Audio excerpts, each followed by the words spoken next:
नमस्कार, TV9 मराठीमध्ये आपलं स्वागत। मी प्रज्ञा कुलकर्णी हस्तक। पाहणार आहोत न्यूज टॉप 9। सुरुवातीला मोठ्या बातम्या। सर्वसामान्यांसाठी रेल्वे सेवा सुरू करण्याबाबत मुंबई उच्च न्यायालयामध्ये आज सुनावणी आहे। राज्य सरकारच्या वतीने कोर्टात कोणती भूमिका मांडली जाते याकडे लाखो उपनगरीय रेल्वे प्रवाशांचं लक्ष लागलंय। पुण्यातून कोविशिल्ड लसीचे डोस घेऊन निघालेले कंटेनर पहाटे मुंबईमध्ये दाखल झालेत। परळच्या कोल्ड स्टोरेजमध्ये या लसींची साठवणूक करण्यात येते। पुण्यातील सिरम इन्स्टिट्यूटकडून 1,39,500 डोस मुंबई महापालिकेला उपलब्ध झालेत। नव्या वर्षाच्या सुरुवातीलाच सर्वसामान्यांच्या खिशाला कात्री लागली आहे। पेट्रोल आणि डिझेलच्या दरात वाढ झाली आहे। मुंबईमध्ये पेट्रोल 24 पैशांनी महागले तर पेट्रोलचे दर आता 91 रुपयांच्या पार गेले। गेल्या काही दिवसांपासून व्हॉट्सअपच्या नव्या प्रायव्हेट पॉलिसीवरनं वाद सुरू आहे। या प्रकरणी व्हॉट्सअपनं आणखी एक स्पष्टीकरण दिलंय। नव्या प्रायव्हेट पॉलिसीमध्ये युजर्सचे मेसेज आणि कॉल सर्व सुरक्षित असल्याचं व्हॉट्सअपनं म्हटलंय। बलात्काराच्या आरोपानंतर मंत्री धनंजय मुंडे यांनी एका महिलेसोबत आपण परस्पर सहमतीनं संबंधात होतो असा खुलासा केलाय। आपल्याला 2 मुलं असल्याचंही त्यांनी सांगितलंय। दरम्यान धनंजय मुंडे यांच्यावरती थेट बलात्काराचा आरोप झाल्यामुळे मुख्यमंत्री उद्धव ठाकरे आता नेमकी काय भूमिका घेणार याकडे राजकीय वर्तुळाचं लक्ष लागलंय। जनता आमच्या सोबत आहे, त्यामुळे आमच्या विरुद्ध 3 पैलवान एकत्र आले तरी आम्हीच पुण्याची महापालिका जिंकू याबद्दल माझ्या मनात शंका नाही असा टोला भाजप प्रदेशाध्यक्ष चंद्रकांत पाटलांनी लगावलाय। पीओपीवरील बंदीचा फटका राज्यातल्या 5 लाख गणेश मूर्तिकार आणि कारागिरांना बसलाय। पीओपी वापराबाबत केंद्रीय पर्यावरण खात्यानं अभ्यास गट नियुक्त करून त्याचा अहवाल येईपर्यंत पीओपी वापरावरील बंदीस केंद्रीय पर्यावरण मंत्री प्रकाश जावडेकर यांनी स्थगिती दिली आहे। त्यामुळे माघी गणेशोत्सवात पीओपीच्या गणेश मूर्तींवरती बंदी असणार नाहीये।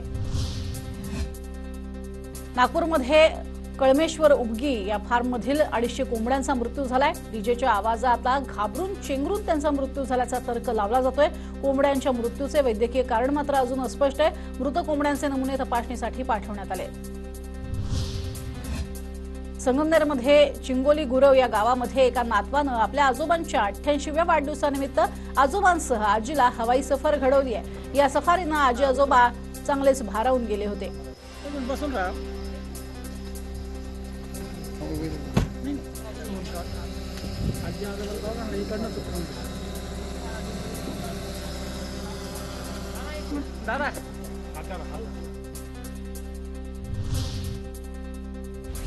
आता पाहणार आहोत आजच्या महत्त्वाच्या बातम्या न्यूज टॉप 9 मधून।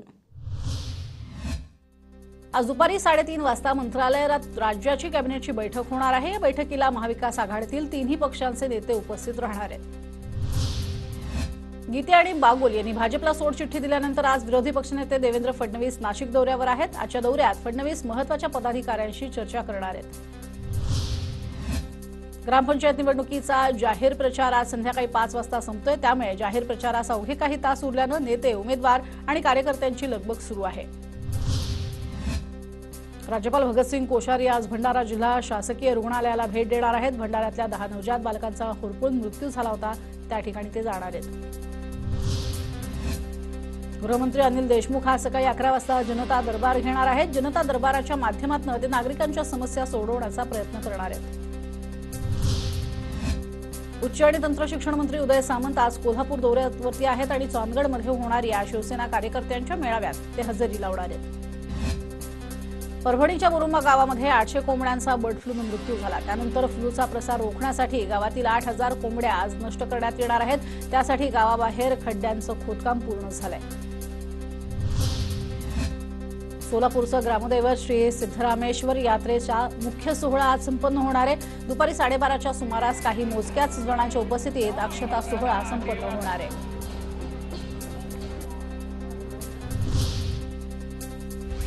आणि आता पाहणार आहोत काही राजकीय घडामोडी न्यूज टॉप 9 मधून।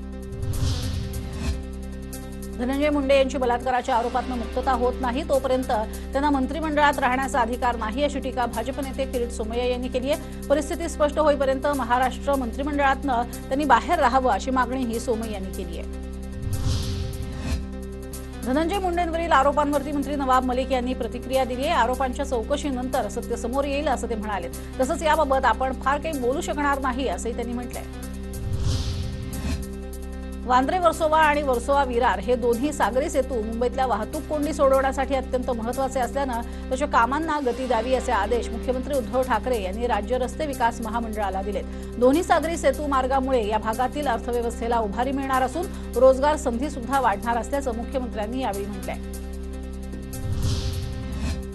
राज्याच्या दृष्टीने महत्त्वाच्या असलेल्या गोसीखुर्द राष्ट्रीय प्रकल्प पूर्ण करण्याच्या दृष्टीने पुढील कार्यवाही तातडीने करावी, त्यामुळे सिंचनाचा महत्त्वाचा प्रश्न मार्गी लागेल असे निर्देश मुख्यमंत्री उद्धव ठाकरे यांनी दिले। मुख्यमंत्री उद्धव ठाकरे यांनी पंतप्रधान नरेंद्र मोदींना पत्र लिहिलंय। मराठा आरक्षणाच्या प्रश्नावरती केंद्र सरकारने सर्वोच्च न्यायालयात भूमिका मांडावी अशी मागणी उद्धव ठाकरे यांनी या पत्राद्वारे केली आहे। मराठा आरक्षण प्रश्नावरती तोडगा काढण्यासाठी महाराष्ट्रातील खासदारांचं एक शिष्टमंडळ पंतप्रधान नरेंद्र मोदींना भेटणार आहे। काल दिल्लीमध्ये मराठा आरक्षण उपसमितीचे अध्यक्ष अशोक चव्हाण यांनी राष्ट्रवादीचे अध्यक्ष शरद पवार यांची भेट घेतली होती। राज्यातील उद्योगांचा वीज दर कमी करण्यासाठी सर्वतोपरी प्रयत्न करू अशी ग्वाही ऊर्जामंत्री डॉक्टर नितीन राऊत यांनी दिली आहे। राज्य सरकारकडून भरीव आर्थिक सहाय्य मिळाल्यास वीज दर कमी केले जाऊ शकतात। यासाठी उद्योगमंत्री सुभाष देसाई आणि आपण राज्य मंत्रिमंडळाकडे पाठपुरावा करू असं डॉक्टर राऊत यांनी सांगितलंय। आणि आता पाहणार आहोत कोरोना संदर्भातल्या न्यूज टॉप 9। राज्यामध्ये 14 जानेवारीपर्यंत नियोजित ठिकाणी कोरोनावरील लस पोहोचणार आहेत। दुसऱ्या टप्प्यात आज राज्यातील 26 ठिकाणी लसीच्या व्हॅन जात आहेत।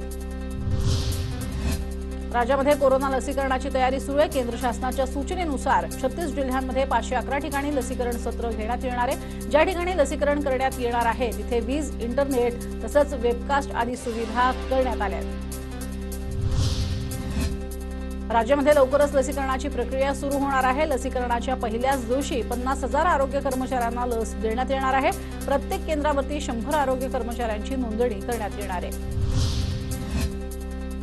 भारतात तयार होणारी स्वदेशी लस कोवॅक्सिन आता ब्राझीललाही निर्यात केली जाणार आहे। कोवॅक्सिन लस ब्राझीलला सप्लाय करण्यासाठी प्रिसिसा मेडिकामेंटोस सोबत करार केल्याचं भारत बायोटेकनं घोषित केलंय। तर ब्राझील सरकारकडून लसीची थेट खरेदी केली जाणार आहे। नागपूर महानगरपालिका क्षेत्रात 16 तारखेपासून 8 ठिकाणी लसीकरण केलं जाणार असल्याची माहिती नागपूर महानगरपालिकेचे आयुक्त राधाकृष्णन बी यांनी दिली आहे। विदर्भातील प्रख्यात plastic surgeon doctor Nandkishor Salampuria यांचं काल कोरोनामुळे निधन झालं। काही दिवसांपूर्वी त्यांचा कोरोना रिपोर्ट पॉझिटिव्ह आला होता। त्यांना आयकॉन हॉस्पिटलमध्ये दाखल करण्यात आलं होतं। राज्यामध्ये कोरोनामुक्तांचं प्रमाण वाढलं असून मृत्यूदरही आटोक्यात आलाय। काल दिवसभरात 3282 रुग्णांनी कोरोनावर मात केली आहे। त्यामुळे राज्याचा रिकव्हरी रेट 94.77% झालाय। देशामध्ये 16 जानेवारीपासून लसीकरणाला सुरुवात होणार आहे। केंद्र सरकारनं सिरम इन्स्टिट्यूट आणि भारत बायोटेकच्या 6 कोटी लसींच्या डोसची ऑर्डर दिली आहे। 6 कोटी डोसची किंमत तब्बल 1300 कोटी आहे। बॅडमिंटन असोसिएशन ऑफ इंडियामधील सूत्रांनी सायनाचा कोरोना रिपोर्ट पॉझिटिव्ह आल्याचं वृत्त चुकीचं असल्याचं म्हटलंय। तिला आजपासून स्पर्धेत सहभागी होता येईल असंही सांगितलंय।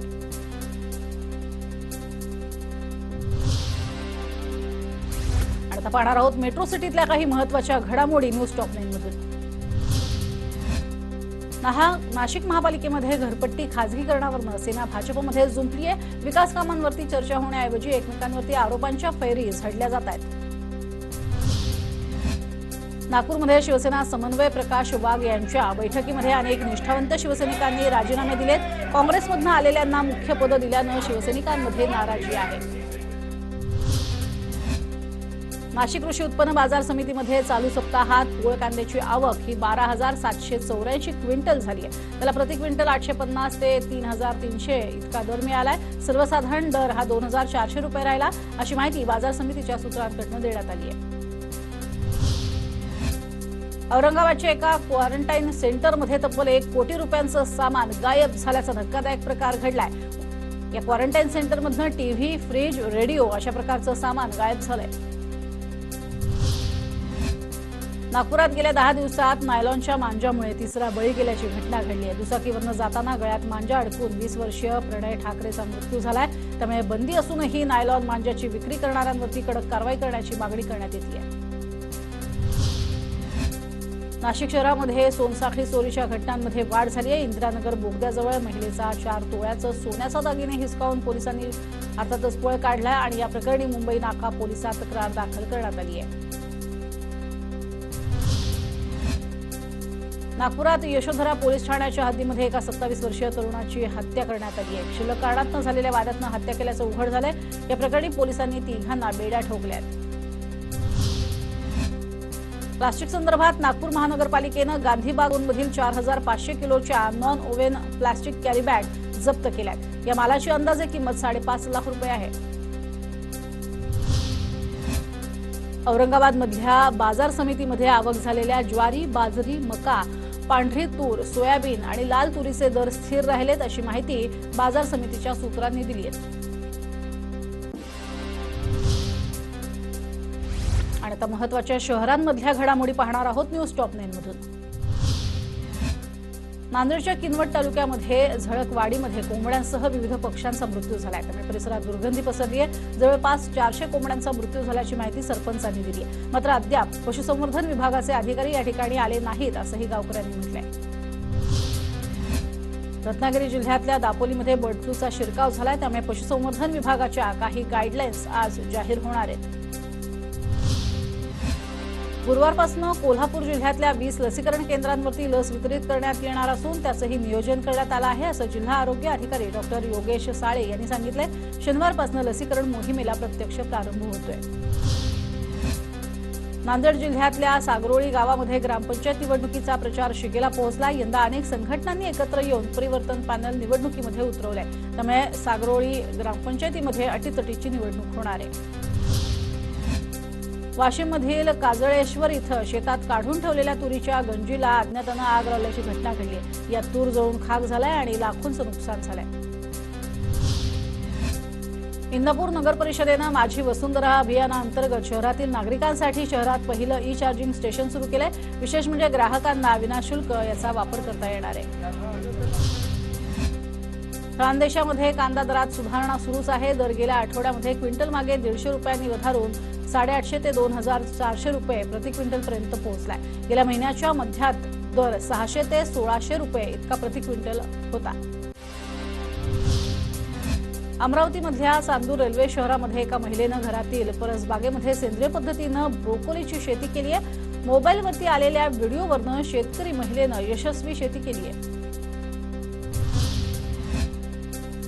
भंडारा जिल्हा सामान्य रुग्णालयामध्ये झालेल्या अग्नितांडवाची पुनरावृत्ती होऊ नये यासाठी गोंदियातील गंगाबाई शासकीय रुग्णालयामध्ये अग्निशामक विभागाकडून काल मॉकड्रिल घेण्यात आलं।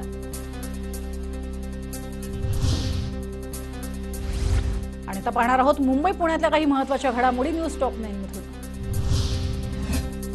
महाराष्ट्रात बर्ड फ्लूचा प्रादुर्भाव होत असल्यानं भायखळ्यातल्या वीरमाता जिजाबाई उद्यानातल्या पक्ष्यांची विशेष काळजी घेतली जाते। दिवसातून 3 वेळा डॉक्टरांमार्फत त्यांचं निरीक्षण केलं जातंय आणि बाहेरील पक्ष्यांशी त्यांचा संपर्क टाळण्यासाठी काळजीही घेतली जाते। बर्ड फ्लूमुळे मुंबईतल्या नॉनव्हेज खाणाऱ्यांनी आपला मोर्चा चिकनवरनं मटणाकडे वळवलाय। त्यामुळे चिकनचे दर 220 रुपयांवरनं 160 रुपयांवरती आले। दुसरीकडे मटणाचे दर प्रति किलो 640च्या घरात पोहोचले।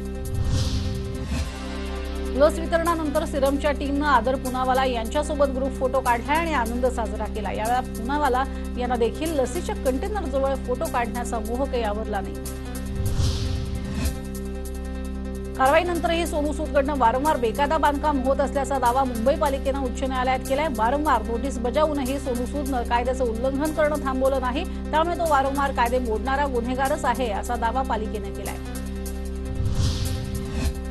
राज्यातील जवळपास सर्वच भागात वातावरण कोरडं झालंय। मराठवाडा आणि विदर्भातील काही भागात किमान तापमानात घट होऊ लागली आहे। त्यामुळे कमी झालेली थंडी पुन्हा वाढण्यास सुरुवात झाली आहे। आगामी आर्थिक वर्षामध्ये मिळकत करामध्ये 11% वाढ करण्याचा प्रस्ताव महापालिका प्रशासनानं स्थायी समितीकडे सादर केलाय।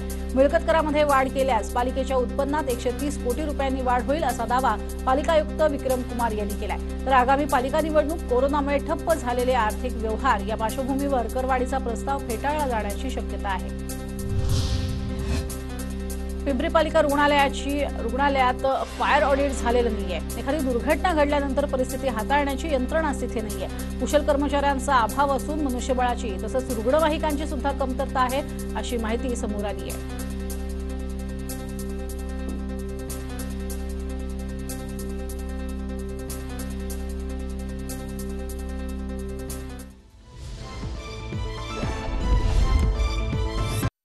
वेळ संध्याकाळी 7ची. देश महाराष्ट्राची महत्वाची खबरबात जाणून घ्यायची. देश आणि महाराष्ट्राच्या मोठ्या बातम्यांचं बुलेटिन देश महाराष्ट्र रोज संध्याकाळी 7 वाजता. TV9 मराठी, काळजी तुमची, हित महाराष्ट्राचं.